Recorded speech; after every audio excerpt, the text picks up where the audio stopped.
The Liaoshen Campaign, Liaoshen huìzhàn, an abbreviation of Liaoning Shenyang Campaign after the province of Liaoning and its Yuan directly administered capital city Shenyang, was the first of the three major military campaigns launched by the Communist People's Liberation Army against the Kuomintang Nationalist government during the late stage of the Chinese Civil War. This engagement is also known to the Kuomintang as the Liaoxī Campaign, Liaoxī huìzhàn, and took place between September and November 1948, lasting a total of 52 days. The campaign ended after the nationalist forces suffered sweeping defeats across Manchuria, losing major cities of Jinzhou, Changchun and eventually Shenyang in the process, eventually leading to the capture of the whole of Manchuria by the Communist forces. The victory of the campaign resulted in the Communists achieving strategic numerical advantage over the Nationalists for the first time in its history. Chapter 1, Background. Chapter 1, Section 1, Race for Manchuria. Manchuria, alternatively known as the Northeast China in contemporary accounts, was the most industrialized region in China. In the immediate aftermath of the Second Sino-Japanese War, Manchuria was placed under Soviet occupation. Both the Nationalists and the Communists began their expansion in the region after the Soviet withdrawal in March 1946. After the Communist Winter Offensive of 1947 in northeast China, the PLA had expanded considerably in the northeast, surpassing the Nationalists in total operational strength in northeast China for the first time since the beginning of the Civil War. In response to the deteriorating situation for the Nationalists, Chiang Kai-shek decided to replace Chen Cheng with Wei Liwang as the commander of the nationalist forces in the northeast. Chapter 2, Prelude. In January 1948, the Communist forces in the northeast were renamed as the Northeast Field Army with Lin Biao as the commander. The nationalist forces were indecisive in responding to Communist expansion, as Wei Liwang directly clashed with Chiang over nationalist strategies in the northeast. Wei believed that it was better to preserve the status quo and concentrate on defending Shenyang and Changchun, while Chiang insists Wei to withdraw from these two cities and concentrate nationalist forces in the Jinzhou-Huludao area to prevent the PLA from entering the North China Plain through the Shanhai Pass. By spring 1948, the Communist forces were in control of the countryside across northeast China, isolating the nationalist forces in Shenyang, Changchun and Jinzhou from each other. In addition, the PLA had seized control of the Jinga Railway, cutting off the nationalist land route supply lines to Shenyang and Changchun. Consequently, supplies for the nationalist forces in the northeast had to be airlifted, which were largely ineffective and unsustainable. Chapter 3, Communist Advance. Chapter 3, Section 1, Jinzhou. Jinzhou was a key point in the Liaoxī corridor, the principal land passage from Manchuria to North China Plain. On the 12th of September 1948, the Northeast Field Army headed south and launched a series of attacks along the Beining Railway. Between 12 September to the 28th of September, the Communist forces maneuvered to cut off nationalist supply line from Qinhuangdao to Jinzhou.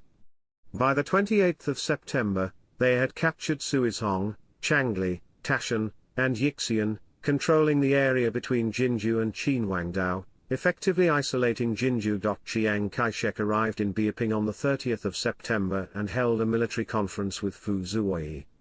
The Nationalists assembled the 39th, 62nd and 92nd Army led by Hao Jingru to reinforce Jinzhou as part of the East Advancing Army Corps, with the objective to fortify nationalist positions in Huludao. On the 2nd of October, Chiang flew to Shenyang to discuss the formation of the West Advancing Army Corps with Wei Liwang, and ordered Liao Yaxiang to reinforce Jinzhou with the 9th Army from the west to break the encirclement attempt of Jinzhou by the CCP. With the new developments in nationalist strategies, Lin Biao was initially hesitant to continue with Communist offensive against Jinzhou, but he was convinced to carry on with the assault by Mao Zedong. By the 8th of October, the Northeast Field Army have amassed 250,000 troops and completed the encirclement of Jinzhou. Between 10 and 15 October, the nationalist reinforcements for Jinzhou from both the west and the east were closing in on the Communists, but they were decisively stopped in Taishan. The final assault on Jinzhou began on the 14th of October. The city was captured in the next evening, along with the nationalist commander Fan Hanji and 80,000 nationalist troops. Chapter 3 Section 2, Changchun. Changchun had been encircled for more than 5 months prior to the campaign. Already weakened by starvation since February 1948, civilians were fleeing Changchun in large numbers on daily basis by June 1948. Many refugees were unable to pass through the communist blockade, and unable to return as the nationalist defenders blocks refugees from returning to the city. The nationalist garrison were unable to break out of the city despite the order from Chiang. Following the fall of Jinzhou, the nationalist 60th Army stationed in the east side of the city defected to the communist side on the 17th of October. Following their defection, the nationalist new 7th Army agreed to the terms of surrender on the 19th of October. The remaining nationalist forces in Changchun surrendered the city to the PLA on the 23rd of October, and nationalist commander Zheng Donggo became a prisoner of war. Chapter 4, Nationalist Counteroffensive. Chapter 4 Section 1, Huìzhàn. After the nationalist forces suffered heavy losses in Jinzhou and Changchun, Chiang Kai-shek intended to stage a counteroffensive and quickly recapture Jinzhou. He ordered Liaoxī and the 9th Army Group, which had been advancing from Shenyang, to continue marching west and attack Jinzhou. However, Liao and other senior nationalist officers contested this decision. On the 16th of October, the Nationalist High Command reached a consensus and decided to attack Huìzhàn and Liaoshan instead, covering their withdrawal to Yingkou in the process.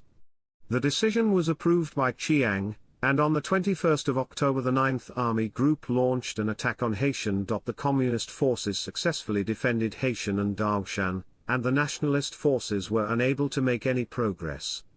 The 9th Army Group was subsequently encircled by the main forces of the PLA and decisively defeated. Over 25,000 nationalist soldiers had been killed in action, and Liaoxī was captured by the PLA. Chapter 5, Fall of Shenyang. After the 9th Army Group was destroyed, the Northeast Field Army began to encircle Shenyang on the 29th of October. As the city fell into disarray, the Nationalists' 8th Army Group collapsed as the commander Wei Liwang fled from Shenyang by plane on the 30th of October. The Communist forces launched the final assault on Shenyang the next morning on the 1st of November against the nationalist garrison of 140,000 men, which quickly surrendered soon after. On the 2nd of November, Yingkou was also captured by the Communist forces, with the nationalist 52nd Army narrowly retreating by ship. The remainder of the nationalist forces, mostly from the West Army, managed to preserve some of their strength as they withdrew from Huludao to Tianjin. With the northeast being completely clear of the nationalist forces, the Liaoshen Campaign effectively came to its conclusion. Chapter 6, Aftermath. According to Liu, the Liaoshen Campaign was both a major strategic and tactical defeat for Chiang Kai-shek and the nationalist government, as the initial objective of containing the communists in the northeast failed after the fall of Jinzhou. Between 1945 and 1948, Chiang committed some of his best troops from the Chinese Expeditionary Force in the northeast against the CCP, and many of these troops were lost in the subsequent campaigns. The role of Mao Zedong in pushing Lin Biao to fully commit in the final attack of Jinzhou elevated the reputation of Mao in the CCP. With the CCP fully in control of the northeast, nationalist garrisons in Beiping and Tianjin led by Fu Zuoyu were now exposed to communist attacks. Chapter 6, Section 1, Sources.